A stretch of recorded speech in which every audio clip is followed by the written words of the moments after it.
ब्राह्मण का ये कर्म है, क्षत्रिय का ये कर्म है, शूद्र का ये कर्म है, और सब अपने अपने कर्म में लग गए। ऐसे भ्रष्टों को तो बहिष्कार कर देना चाहिए जो धर्म की आड़ में इज्जत लूटने का काम कर रहे हैं। नमस्कार, मैं सौरभ मिश्रा, मैं आपकी सोसाइटी में आपका स्वागत करता हूं।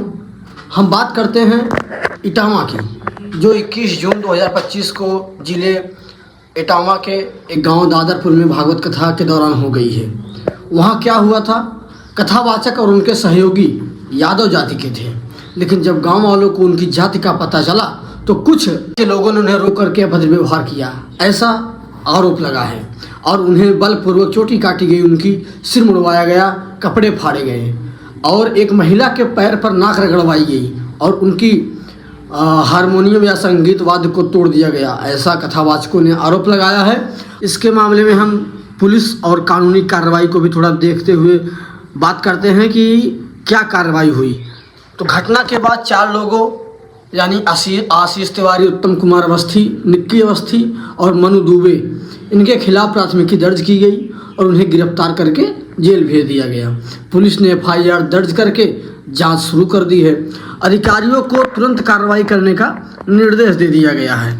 अब इसमें राजनीतिक और सामाजिक प्रतिक्रिया को देख लेते हैं। समाजवादी पार्टी के जो अध्यक्ष हैं अखिलेश यादव, इसे जाति भेदभाव बताते हुए कड़ी निंदा की और कहा कि बीजेपी की रणनीति है और यूपी को विभाजित करने का प्रयास किया गया है।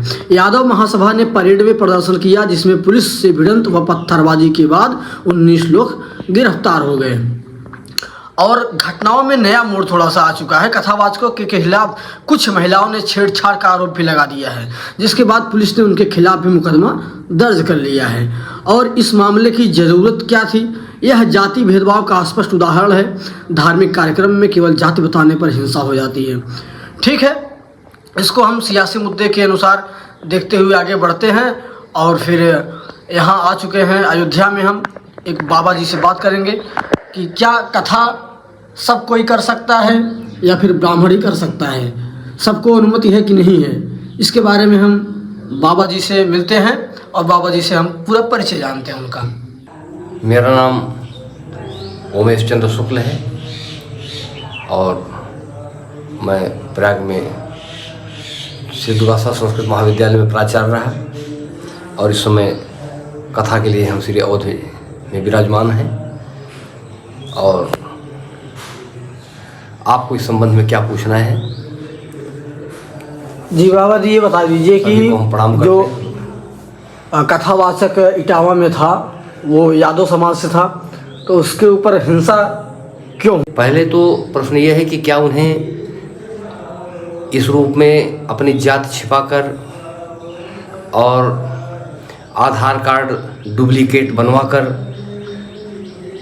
ये किसने उनको अधिकार दे दिया इस तरह से छल कपट प्रबंध से कथा सुनाने का? और जो महिला का वक्तव्य आया है कि उन्होंने बिना कलश में जल डाले ऐसे ही कलश उठवा लिया, कर्मकांड में बिल्कुल जीवन कुछ ज्ञान ही नहीं था और उनका हाथ पकड़ लिया और ये कहने लगे कि तुम अपने हाथ से भोजन कराओ, तो यही व्यास का लक्षण है, यही चरित्र है व्यास का। नमोस्तुते व्यास विशाल बुद्धे फुल्लार बिंदायत पद्मनेत्र एन त्वया भार तैलपूर्ण प्रज्वालित तो ज्ञान में प्रदीप। व्यास तो ज्ञान का प्रदीप होता है, सूर्य होता है और विश्व का रूप होता है। व्यास विश्व रूप आए। और हमें बड़ा दुख होता है कि बड़े बड़े विद्वानों के द्वारा हमने ये सुना, जब ये व्याख्या करते हुए कि जन्मना जायते शूद्रा संस्काराद्या उच्यते, ये किस ग्रंथ में लिखा हुआ है? श्लोक है जन्मना ब्राह्मणो गेयः संस्काराद्या उच्यते वेद पाठी भय विप्रः ब्रह्म जानाति ब्राह्मणा, ये श्लोक है। और ब्राह्मण की परिभाषा ये बताई गई है कि श्रुतः योनिश्च श्रुतः तपश्च योनिश्च एतद् ब्राह्मण लक्षणम तपः श्रुताभ्याम हीनस्यु जाति ब्राह्मणयोसा। माने तपस्वी हो, न कुछ वेद का ज्ञान हो, तो कम से कम 1 माला गायत्री करता हो और ब्राह्मण जात में पैदा हुआ, उसे ब्राह्मण कहते हैं। ये तो बिल्कुल शास्त्र विरुद्ध बात है कि जन्मना जायते शूद्रा, जन्म कहाँ ही लिखा हुआ है जन्मना जाते शूद्रा। हाँ, आर्य समाजियों ने, वो जो स्वामी दयानंद सरस्वती थे, उन्होंने अपनी किताब में इसकी गलत व्याख्या कर दिया कि जन्मना जायते शूद्रा, सब जन्म से शूद्र होते हैं और बाद में संस्कार से द्विज हो गए। अरे भाई, ये तो शास्त्रों में लिखा है कि ब्राह्मण का ये कर्म है, क्षत्रिय का ये कर्म है, वैश्य का ये कर्म है, शूद्र का ये कर्म है, ये तो लिखा है। लेकिन ये नहीं लिखा है कि इस कर्म को करने से कोई ब्राह्मण हो जाएगा, इस कर्म को करने से कोई क्षत्रिय बन जाएगा, इस कर्म को करने से कोई वैश्य बन जाएगा, इस कर्म करने से कोई शूद्र बन जाएगा। ये कहाँ लिखा हुआ है भाई? जब यही सिद्ध हो जाता कि हम तब वही कर्म करते कि अगले जन्म में हम ये कर्म करें तो ब्राह्मण बन जाएंगे, अगले जन्म में ये कर्म करेंगे तो क्षत्रिय बन जाएंगे। कितनी मूर्खता की ये बात है। और बड़े बड़े विद्वानों हमने राजनीति के चक्कर में पढ़ करके और वोट की राजनीति सेकने के लिए अच्छे अच्छे, जैसे प्रमोद कृष्णन कल्कि धाम के महंत जो हैं, बड़ी श्रद्धा उनकी प्रति हमारी हो गई थी, लेकिन जब उनका वक्तव्य मैंने सुना तो अश्रद्धा हमारे मन में आ गई। ये व्यक्ति कितना गलत व्याख्या कर रहा है। तो हमें लगा कि राजनेता पहले हैं, धर्म के बाद में हैं। जब ना चाहे तो उनको निमंत्रण भी दे दिया कि आओ कथा सुनाओ। ऐसे भ्रष्टों को कथा सुनाने का अधिकार है। अगर तुम यही मानते हो कि हम ब्रह्म जाना ब्राह्मण, तो तुमको कितना ब्रह्म का ज्ञान है, ब्रह्म की क्या परिभाषा है। ऐसे ही कथा होती है, ऐसे व्यास मंच बैठ करके वक्ता अग्निस्पृहा लिखा हुआ है। तो ब्राह्मण का जो कर्म है उससे तुम अलग हो। और ये अच्छा, आप एक उदाहरण मैं दे रहा हूँ श्रीमद् भगवत गीता का। लोग ये कहते हैं कि गीता में ये कहा गया है कि कर्म, अरे भाई भगवान कृष्ण कहते हैं चातुर्वर्णम मया सृष्टम गुण कर्म विभाग सा। इसका क्या अर्थ हुआ? माने चारों वर्ण मेरे द्वारा बनाए गए हैं, माने ब्राह्मण क्षत्रिय वैश्य शूद्र मैंने बनाया। फिर गुण कर्म माने फिर बना करके उनके कर्म का विभाग कर दिया कि ब्राह्मण का ये कर्म। ये अर्थ है कि सब बचपन से शूद्र है, जो जो कर्म करने लगा वही ब्राह्मण हो गया, वही क्षत्रिय हो गया, वही वैश्य वही शूद्र हो गया। ऐसा थोड़ा है। भगवान कहते हैं कि हमने चारों वर्णों को बनाया और उसके बाद उनके कर्म को निर्धारित कर दिया कि ब्राह्मण का ये कर्म है, क्षत्रिय का ये कर्म है, शूद्र का ये कर्म है, और सब अपने अपने कर्म में लग गए। और यही रामराज की परिभाषा, निज निज कर्म निरत श्रुति नीति, रामचरितमानस में गोस्वामी ने लिखा। तो भाई ये तो बिल्कुल गलत है। इसकी ये व्याख्या करना इस आधार पर कोई ये कहे मैं कथावाचक बन जाऊँगा, ठीक है। तुम आते, अपनी जाति न छिपाते, अपना कार्ड न बदलवाते, जनता स्वीकार कर। ये तुम्हें अधिकार किसने दे दिया? तुम जा करके जबरदस्ती कथा सुनाओगे किसी को, महिलाओं के साथ अभद्रता करोगे, उनका हाथ पकड़ोगे। इस पर कोई नहीं ध्यान दे रहा है, बस जात को लेकर के कि ये किया गया, उनके साथ ये किया गया, उनके ऐसे कोई मारे पीटेगा तुम्हें। ये तो विश्वास ही नहीं होता है। और ये तो हमने भी वो उसका महिला का वक्तव्य देखा, उसने कहा ये बिल्कुल छोटी बात है कि पेशाब पिलाया गया, ये तो बिल्कुल भ्रमात्मक बातें हैं। कोई भी ऐसी महिला नहीं कर सकती, सबकी इज्जत अपनी होगी, फिर ब्राह्मण करेगा। आप देखिए जितने भी कथावाचक हैं क्यों भ्रष्ट हो रहे हैं, उससे कोई भी ब्राह्मण नहीं है।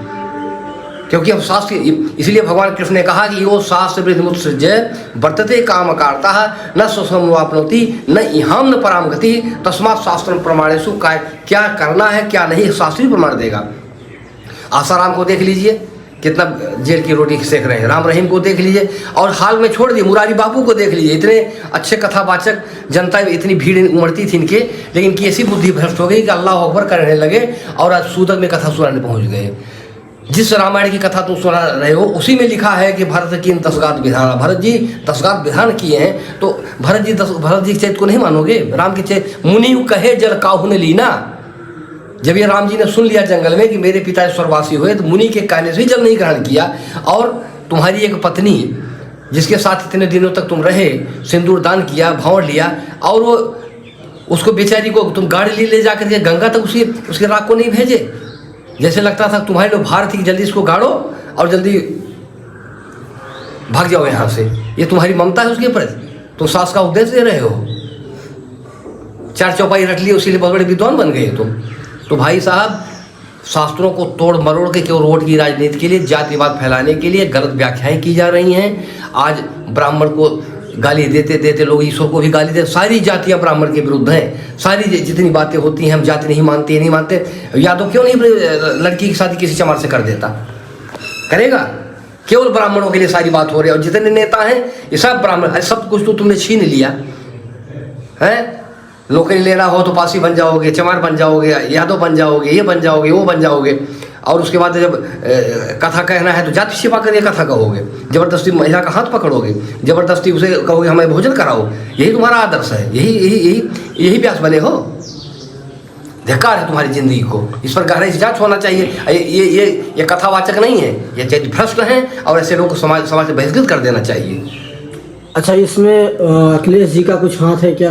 अब इसको हम नहीं बता सकते भाई। देखो, अंदर का हम प्रलाप नहीं करेंगे।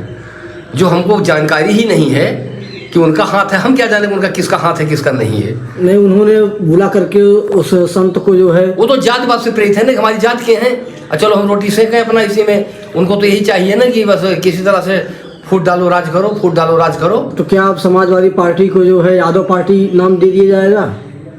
ये काहे को दे दिया जाएगा? क्या उसमें यादव है क्या समाजवादी पार्टी में? ब्राह्मण भी तो हैं, इसीलिए तो जो है उन्होंने, इसलिए तो उन्होंने दोनों पक्ष को नहीं सुना, बस एक ही पक्ष को उठा करके। तो उनकी भावना है, उनकी मानसिकता है ना जातिवाद में। उन्होंने ये नहीं देखा है कि आखिर ऐसे कोई किसी प्रकार क्यों करेगा। 100% वो लोग भ्रष्ट हैं और उन्होंने महिला साक्षरता किया। अब भाई किसी की बहन बेटी को कोई इससे कहेगा बर्दाश्त करेगा क्या? इस पर क्यों नहीं लोग विचार करते हैं? इसकी जांच होनी चाहिए। अच्छा, इस मामले में जो है देवकी नंदन ठाकुर जी जो बोल रहे हैं कि वो अग्निहोत्री अब देवकी नंदन ठाकुर जो हैं वो कथावाचक कम है, वो राजनेता होते जा रहे हैं। वो भी समाज को खुश करने की, जैसे प्रमोद कृष्णन वैसे देवकी नंदन ठाकुर, इन लोगों की यही बात है। अरे शास्त्र की अच्छे ढंग से व्याख्या होनी चाहिए। बड़े बड़े ग्रंथों को देखना चाहिए क्या लिखा है। उल्टा पुल्टा शास्त्रों की व्याख्या करते हैं, उसके बाद ब्राह्मण को गाली देते हैं, उसके बाद विद्वेष फैलाते हैं। ये सब नहीं होना चाहिए ना। उसी गीता को क्यों नहीं मानते हो जिसमें भगवान कहते हैं चातुर्वर्ण्यम मया सृष्टम गुणकर्म विभागसा। स्वयं वेद कह रहा है ब्राह्मणों से मुखमासित बाहुराजन न कृता। वेद कहता है ब्राह्मण भगवान के मुख से सबसे पहले ब्राह्मण पैदा हुआ। तो आदिवासी कौन हुआ? ब्राह्मण हुआ, क्योंकि सबसे पहले आया है वो। लेकिन इतिहास में तो ये दिखाई नहीं। इतिहास कौन लिख रहा है? जब आपका इतिहास श्रीमद् भागवत से लेकर के, पद्म पुराण से लेकर के, गर्भ संहिता से लेकर के सारे लोग ये बताते हैं कि हम मनु की संतान है, चाहे ब्राह्मण है, चाहे क्षत्रिय है, चाहे वैश्य है, चाहे शूद्र है। वो सब मुनि की सब मानव है। मनु अपत्य, मन के द्वारा पैदा हुए सब, चाहे कोई भी जाति हो, ब्राह्मण है, क्षत्रिय है, वैश्य, शूद्र, सब मानव है। अगर हम मन को गाली देते हैं तो अपने पूर्वज को गाली देते हैं। तो उसमें सबसे, और यही अयोध्या के राजा मनु हुए हैं, तो कहाँ से आदिवासी आ गए? अरे अंग्रेजों की चाल है कि जैसे मुसलमान अरब से आए, देश का बंटवारा कर दिए, और अंग्रेज आए तो उन्होंने देश का बंटवारा करवा दिया। उसी तरह से यहाँ के जो महामूर्ख हैं, महागवार हैं, वही आदिवासी थे। माने हमारे पास बुद्धि नहीं थी, बुद्धि पश्चिम एशिया से ये दिए हैं हमको बुद्धि। जब चूंकि ना वेद पढ़ रहे हैं, ना शास्त्र पढ़ रहे हैं, ना पुराण पढ़ रहे हैं, या स्पष्ट लिखा हुआ है कि ब्रह्मा चिंतन करते करते उनके ही शरीर से दो निकल पड़े, दायांग मन कहलाए, बायांग शत्रु, इन्हीं से सारी सृष्टि हुई है। तो सवाल ये है महाराज जी कि क्या यादव कथा कर सकते हैं या किसी भी अन्य जाति के लोग कथा कर सकते हैं कि नहीं? देखिए, मर्यादा से कथा कर सकते हैं। स्वामी राम सुखदास जी परम संत, उनको हम मानते हैं, जात के बढ़ई थे, लेकिन परम पूज्य हुए। क्यों हुए? उन्होंने मर्यादा का ध्यान दिया है। वो जब बैठते थे, एक ब्राह्मण को बैठाते थे और उससे कहते थे, महाराज क्या मैं कथा करूं? तो ब्राह्मण कहते, बिल्कुल आप कथा करिए, और कथा सुनाते थे। बड़ा सम्मान उनको मिला। ब्राह्मण से आज्ञा लेकर के वो कथा सुनाते थे। और आज तक इतने सिद्ध संत थे वो कि उनकी फोटो कोई नहीं ले सका, और पैर नहीं छुड़ा, कभी किसी को छूने दिए वो। तो केवल पैर छुआने के लिए तो साधु बन गए। कथा सुनाओ भाई, कथा की नियम से सुनाओ ना। कौन कहता तुम कथा न सुनाओ, लेकिन अपनी जात छिपा करके सुनाओगे, धोखा दे करके सुनाओगे? मर्यादा में रहो। ब्राह्मण भी अगर पतित हो गया तो उसको भी अधिकार नहीं है। स्त्री शूद्र बंधुना श्रुति गोचरा से स्पष्ट लिखा हुआ है, अगर पतित ब्राह्मण है तो उसको भी वेद में अधिकार नहीं है। तो सबके लिए शास्त्र ने कहाँ किसके लिए पक्षपात किया है? कहीं पक्षपात नहीं हुआ है। बालक पैदा होता है तो सबसे पहले वो जो जात की जिसको हरिजन कहते हैं, पहले वही नाल छीनती थी, उसको बुलाया जाता था, स्पर्श करती थी, फिर नाई बाल काटता था। हमने तो सबको अपनाया ना। हमने रैदास को इतने देखिए, केवट को भगवान राम ने गले लगा लिया, यहाँ तक सवेरी के जूठे पेट तो खा लिया। इसको नहीं समाज में बताया जाएगा कितना बड़ा। नहीं बसे सम बड़ जगमाही, यही सम निपट नीच को नाही, ते पुण्य लखनऊ ते अधिक मुदित मिले मुनराव, सो सीतापति भजन को प्रताप। आप केवट बनिए तो वशिष्ठ जैसा महात्मा को गले लगाने को तैयार है। आप केवट नहीं बनना चाहते हो, आप सबरी नहीं बनना चाह रहे, रैदास नहीं बनना चाहते हो, और चाहते हो कि समाज हमको गले से लगा ले। ऐसे भ्रष्टों को तो बहिष्कार कर देना चाहिए। जो धर्म की आड़ में इज्जत लूटने का काम कर रहे हैं। अच्छा, इस मामले में जो है अपने धर्म को बढ़ावा देने के लिए योगी जी से आपका क्या विचार है? हम तो उनसे बहुत सहमत हैं। ऐसा चीफ मिनिस्टर न भूतो न भविष्यत, ऐसा न हुआ है न होगा। और भगवान उनको दीर्घजीवी रखें, भगवान इस पद पर उनको हमेशा कायम रखें। मोदी और योगी ये भगवान, ये अवतारिक पुरुष हैं हमारी निगाह में। ये बहुत बड़ी चीज़ है, साधारण पुरुष नहीं हैं जिन्होंने धर्म की झंडा को गाड़ दिया।